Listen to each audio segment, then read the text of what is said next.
चटपटी बहुएं। ये कहानी है एक खुशहाल परिवार की। एक सामान्य सा मध्यम वर्गीय परिवार जिसमें 7 सदस्य थे और सभी अपने जीवन में खुश थे। परिवार का मुखिया था सुनील, लेकिन घर को चलाती थी उसकी पत्नी पार्वती। उनके 2 बेटे थे राजन और संजय, और एक बेटी थी जिसका नाम था सोनिया। दोनों बेटों की शादी हो चुकी थी। बड़ी बहू थी राधा, छोटी बहू थी तारा। ओ गॉड ओ गॉड ओ गॉड। अरे क्या हो गया, क्यों इतने परेशान हो रहे हैं? अरे मेरा रुमाल नहीं मिल रहा है। ओह आप ही ना, जरा अपनी पीछे वाली जेब चेक करो। अरे हाँ, ये तो मेरी जेब में ही है। Sorry sorry. और कुछ बचा है? नहीं नहीं नहीं, चलता हूँ, मैं ऑफिस के लिए देर हो रही है। बाय। तारा, अरे ओ तारा, अब आपको क्या हुआ? मैंने तुम्हें कल एक लाल फाइल रखने के लिए दी थी, वो कहाँ है? हे भगवान, आपकी याददाश्त। क्यों, क्या हुआ? अरे वो फाइल आपने अपने बैग में ही रख ली थी, एक बार चेक तो करो। अरे हाँ, ये तो बैग में ही है। चलो अच्छा, मैं चलता हूँ, बाय। ये सब राधा और तारा की ननद सोनिया देख रही थी। उसने उनसे पूछा, राधा भाभी और तारा भाभी, ये क्या था? क्या क्या क्या था? अरे यही कि राजन और संजय भैया को अपनी चीज़ों का कुछ अता पता ही नहीं है और आप उन्हें बता रही हैं। उन्हें याद रखना चाहिए ना। अरे यही तो वैवाहिक जीवन है सोनिया। बताओ इसे तारा। हाँ बिल्कुल सोनिया, ये लोग ना ऐसे ही होते हैं। जब इनकी शादी हो जाती है तो ये पूरी तरह से बीवियों पर डिपेंड हो जाते हैं। हे भगवान, हे भगवान मत कर, तेरा भी समय आने वाला है। सही कहा दीदी आपने। राधा और तारा की बातें सुनकर पार्वती और सुनील भी वहां गए। पार्वती ने सोनिया को शर्माते हुए देखा तो उसकी मुस्कान और चौड़ी हो गई। अरे अरे, ये लाली कैसे छा गई चेहरे पर।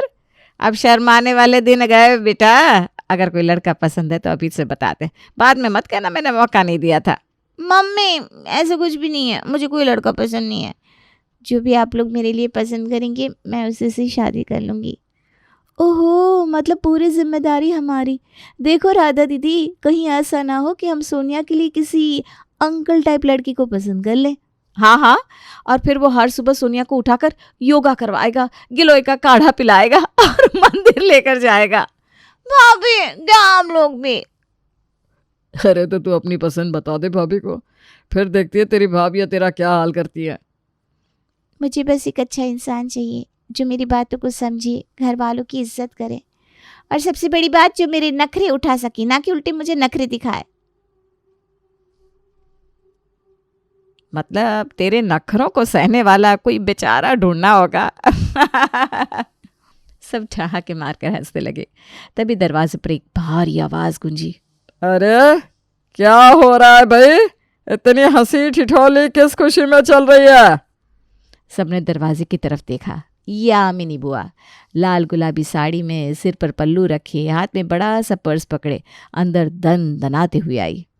क्या बात है, मुझे बिना बता इतनी मजेदार मीटिंग चल रही है? अरे आइए आइए बहन, हम सोनिया की शादी की बात कर रहे थे। बस इतनी छोटी सी बात। मेरी प्यारी भतीजी के लिए लड़का ढूंढने का काम तो मैं खुद करूंगी। बुआ, लड़का ऐसा हो जो सोनिया को अच्छे से संभाल सके। अरे चिंता मत कर, ऐसा लड़का ढूंढूंगी कि जब बारात आएगी तो पूरा मोहल्ला देखता रह जाएगा। ठीक है यामिनी, अगर तूने वाकई ऐसा लड़का ढूंढ लिया तो मैं तुझे इनाम दूंगा। बस इनाम तो मुझे मिल ही जाएगा, लेकिन मेरी भतीजी का रिश्ता मैं ऐसी जगह कराऊंगी कि सब बस वाह वाह करें। सब यामिनी की जोश से भरी बातों को सुनकर मुस्कुरा रहे थे, लेकिन सोनिया का दिल अंदर ही अंदर घबराने लगा। आखिर बुआ किसके लिए रिश्ता लाने वाली थी? क्या बात है, किस सोच में डूब गई अपने सपनों के राजकुमार के? अरे नहीं नहीं बुआ, मैं तो बस यूं ही। अरे उसे छोड़ो, तुम मेरे साथ जरा कमरे में आओ, कुछ बात करनी है। हाँ चलिए भैया। सुनील यामिनी को अकेले में लेकर गया और गंभीरता से बोला। यामिनी, तुम कह रही हो कि सोनिया के लिए अच्छा लड़का ढूंढोगी, पर क्या तुम्हारे पास सच में कोई अच्छा लड़का है? अरे घबराओ मत भैया, मैंने तो पहले ही एक अच्छे लड़के का नाम ढूंढ लिया है। वो मेरी एक जान पहचान में है, रीमा। उसका ज़बरदस्त लड़का है, बिल्कुल फर्स्ट क्लास। अच्छा अच्छा, तो फिर उसे मिलाने की बात करो, देखता हूँ। हाँ, पहले एक बार जाकर उनसे बात कर लो, कहीं पता चले उन्होंने पहले ही कोई लड़की देख रखी हो। इसलिए एक बार ये क्लियर हो जाए फिर मैं बुला लूँगी यहाँ। ठीक है बहना, ज़रा जल्दी करना। इसके बाद यामिनी रीमा के घर जा पहुंची। रीमा और उसके पति प्रदीप ने गर्मजोशी से उसका स्वागत किया। अरे आओ आओ यामिनी, कैसी हो? बड़े दिनों बाद आना हुआ। हाँ, बस कुछ बात करनी थी आप लोगों से, इसीलिए चली आई। आओ आओ, पहले आराम से बैठो, फिर बताओ क्या बात है। यामिनी सोफे पर बैठ गई और बोली, क्या तुम लोग अपने बेटे की शादी करने के लिए लड़की ढूंढ रहे हो? हाँ जी, हम लड़की तो ढूंढ रहे हैं, पर कोई सही लड़की मिल ही नहीं रही। तुम्हारी नज़र में कोई लड़की हो तो बताओ, हम तो बस अच्छा रिश्ता चाहते हैं। ये सुनकर यामिनी मुस्कुराते हुए बोली, तो सुनो, मेरी नज़र में एक बेहद सुंदर और सुशील लड़की है जिसका नाम सोनिया है। सोनिया? नाम तो अच्छा है, पर हमें उसके बारे में कुछ और जानकारी तो दो। कैसी लड़की है, क्या करती है? अरे एकदम बढ़िया लड़की है, समझदार, सुंदर और सारा घर संभालने की काबिलियत रखती है। वैसे तो एकदम शेरनी है, लेकिन दिल से बहुत नरम है। तुम्हारे घर में आ गई तो घर को जन्नत बना देगी। अरे वाह, ये तो बहुत अच्छा है। तो देर किस बात की है, हमें तो बस मिलने का टाइम बताओ, हम तो तुरंत मिलेंगे। देखो, मैं अगर ये रिश्ता करवाऊंगी तो एक छोटी सी शर्त रखती हूँ। क्या तुम लोग तैयार हो? अरे क्या शर्त है बताओ, हम तैयार हैं। क्योंकि मैं तुम दोनों के बीच की बिचौलिया बन जाऊंगी तो मुझे कमीशन चाहिए। कमीशन? कोई बात नहीं, अगर इतनी अच्छी लड़की हमें मिलती है तो कमीशन ज़रूर दूंगा। 10 तोले का हार बनवा कर दूंगा बस। ये सुनकर तीनों जोर जोर से हंसने लगते हैं। थोड़े मजाक के बाद यामिनी ने कहा, ठीक है, तो अब मैं अपना काम करने निकलती हूँ। 10 तोले का हार मेरा इंतजार करेगा। अरे बिल्कुल बिल्कुल, आप जाइए और फिर बताइए हमें कब आना है उनसे मिलने। यामिनी रीमा और प्रदीप के घर से निकलकर अपने भाई के घर वापस आई। वहां पहुंचकर उसने सबको खुशखबरी दी। भैया, सोनिया के लिए मैंने एक बहुत ही अच्छा लड़का ढूंढ लिया है। उसका नाम गगन है और वो एकदम आला दर्जे का लड़का है। उससे शादी होगी तो अपनी सोनिया राज करेगी, राज। सुनकर सुनील और पार्वती दोनों ही खुशी से झूम उठे। वाह यामिनी, तुमने तो कमाल कर दिया। हमें तो बस अब फौरन गगन से मिलवाओ। हाँ बिल्कुल, हमें बस उससे मिलवाओ। हम नहीं चाहते कि अच्छा मौका और अच्छा लड़का हाथ से निकल जाए। अरे लेकिन मैंने अगर ये रिश्ता करवा दिया तो मुझे क्या मिलेगा? तुम क्या चाहती हो ये बता दो बस। कुछ भी अच्छा सा। गाड़ी? ठीक है, गाड़ी तो बनती है। इस तरह यामिनी ने चिकनी चुपड़ी बातें करके दोनों परिवारों को आपस में मिलने पर मजबूर कर दिया और आखिर वो दिन आ गया जब दोनों परिवारों की मुलाकात हुई। सबसे पहले गगन का पूरा परिवार सुनील के घर आया। जब गगन, उसके माता पिता और यामिनी घर में दाखिल हुए तो सोनिया ने उन्हें देखा। गगन ने मुस्कुराते हुए सोनिया को देखा और हल्की सी मुस्कान दी। नमस्ते सोनिया। नमस्ते। मुलाकात के दौरान गगन के माता पिता और सुनील के परिवार ने एक दूसरे से हाथ मिलाया। बातचीत का सिलसिला शुरू हुआ। गगन, क्या करते हो तुम बेटा? जी मैं एक सॉफ्टवेयर इंजीनियर हूँ। वाह, ये तो बहुत अच्छा है। क्या तुम किसी शहर में रहते हो? जी हाँ, दिल्ली में, लेकिन अब मैं अपने पेरेंट्स के साथ यहीं रहने आया हूँ। बातों बातों में समय कैसे बीत गया ये किसी को पता ही नहीं चला। सोनिया को गगन की बातों में दिलचस्पी महसूस होने लगी थी। गगन ने भी सोनिया को अपनी पसंद की बातें बताई और दोनों के बीच अच्छी समझ बन गई। सोनिया को देखने के बाद गगन का परिवार बेहद खुश नजर आ रहा था। लड़का लड़की दोनों एक दूसरे को देखकर मुस्कुरा रहे थे। बातचीत में हंसी मजाक भी हो रहा था। सोनिया बिटिया बहुत ही सुंदर और सुशील है। हमें तो रिश्ता बहुत पसंद आया। हमें भी गगन बहुत अच्छा लगा। अब आगे की रस्म जल्दी से तय कर लेते हैं। बिल्कुल बिल्कुल, जल्दी से पंडित जी से बात करके शुभ मुहूर्त निकलवा लेते हैं। सब कुछ बहुत अच्छा लग रहा था। कुछ देर बाद गगन का परिवार विदा हो गया और सुनील के घर में मिठाइयाँ बंटने लगी। सोनिया, तुझे गगन पसंद आया ना? हमें अच्छा लगा, बाकी जैसा आप लोगों को सही लगे। अरे चल झूठी, नाटक कर रही है। जैसा आप लोगों को सही लगे। साफ साफ बोलना कि लड़का पसंद आ गया है और उसी से शादी करूंगी। ठीक है, ऐसे ही समझ लो। भाई बहन के बीच की नोक झोंक सुनकर सब हंसने लगे, लेकिन असली खेल तो रात में शुरू हुआ। सभी लोग अपने अपने कमरों में जा चुके थे। यामिनी अपने कमरे में बैठे अपने पति से फ़ोन पर बातें कर रही थी। तभी वहां से गुजर रही राधा के कानों में उनकी बातें पड़ गई। देखो जी, मैंने दोनों तरफ से बढ़िया पार्टी सेट कर दी है। गगन और सोनिया में तो कमियां ही कमियां है, लेकिन किसी को पता नहीं लगने दिया। अरे वो कैसे? बस अपनी मीठी मीठी बातों से सबको घुमा दिया। गगन की माँ से कह दिया कि लड़की बहुत अच्छी है और सुनील भैया को समझा दिया कि लड़का टॉप क्लास है। अब देखो दोनों तरफ से बढ़िया माल मिलेगा। तू तो सच में धंधे की खिलाड़ी निकली। तुमने क्या अपनी पत्नी को कच्चा खिलाड़ी समझा था?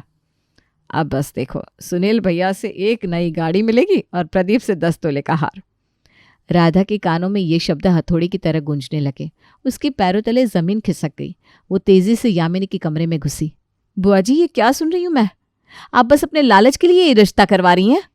यामिनी चौंक गई। उसने घबराकर फोन काट दिया और राधा को घूरने लगी।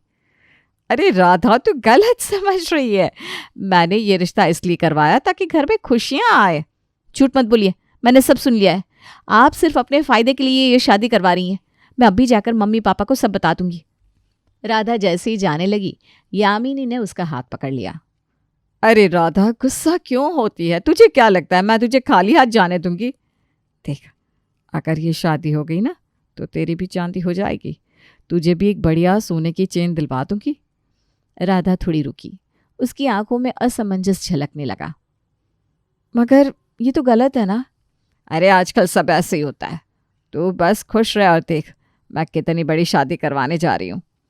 राधा सोच में पड़ गई और धीरे धीरे यामिनी की बातों में आ गई। अगली सुबह सब लोग नाश्ते के टेबल पर बैठे थे। यामिनी और राधा दोनों मिलकर गगन की तारीफों के पुल बांध रही थी। मुझे तो गगन बहुत अच्छा लगा। कितना सुलझा हुआ लड़का है, नहीं? बिल्कुल, लड़का तो हीरा है। सोनिया सच में राज करेगी ससुराल में। हाँ, उम्मीद तो यही है। सब लोग हंसने लगे, लेकिन तभी तारा ने अपनी बात रख दी। पर किसी ने ध्यान दिया कि गगन अपने माँ बाप से ठीक से बात तक नहीं कर रहा था। क्या ऐसे लड़के से शादी करना सही रहेगा? टेबल पर अचानक सन्नाटा छा गया। अगर आज अपने माँ बाप की इज्जत नहीं कर रहा तो कल सोनिया की भी नहीं करेगा। यामिनी और राधा घबरा गई। अगर तारा ने ज्यादा बोल दिया तो उनकी पूरी प्लानिंग का भांडा फूट सकता था। अरे तारा बेटा, वो अपने माँ बाप की बेइज्जती नहीं कर रहा था। सबके घर का अपना अलग अलग हिसाब होता है। जैसे कुछ लोग आप कहने को इज्जत समझते तो कुछ लोग तू कहने को। और वैसे भी उसका ध्यान सोनिया पर था ना, इसलिए शायद उसने अपने माँ बाप की बात काट दी होगी।